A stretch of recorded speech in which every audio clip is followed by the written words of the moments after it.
Spandau. He tried to kill himself 4 times before. Rudolf Hess's son arrived in West Berlin today to the news that his father had probably committed suicide. With his lawyer, he tried to gain access and more information from the prison, but there was no answer.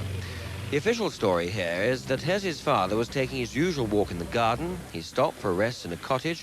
His guard left him for a few moments, and when he came back, found him lying with an electrical cord around his neck.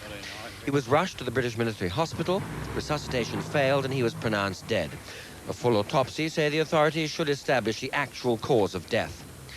Meanwhile, Spandau prison itself has ceased to be a four-power concern, but for the next 7 days, the International Guard, mounted at the moment by the Americans, will stay. But they'll now have no reason to shoot at anyone, despite their orders, and they'll have nothing to guard but memories. And even these, the authorities are working hard at erasing forever. Inside the mouldering pile with its broken windows, the 4 governors are supervising the removal of all stores, furniture, and particularly the records. And when the International Guard is finally stood down, that's early next week, then the British take sole responsibility for Spandau. The bulldozers will be moved in, and this whole sprawling prison will be demolished brick by brick until nothing of it is left at all.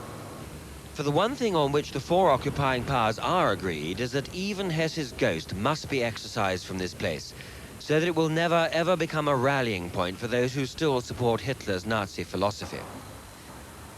This evening, Colonel Bird, who was a military governor of Spandau for 8 years, knew Hess well, expressed some misgivings about Hess's death.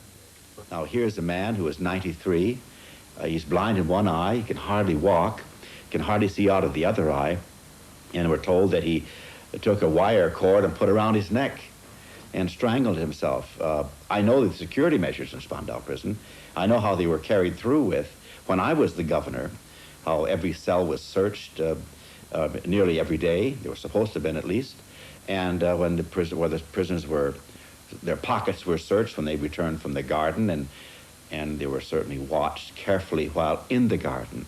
I am surprised, because the attempts of suicide, Rudolf Hess, that he made while in the prison, were not serious attempts. You're going to kill yourself, you're going to take a nail, rip open your artery, or cut deep through the artery, or something of that nature. I say, I'm in no position to come out and say that somebody is not telling the truth here, but I'm glad it's being seriously investigated.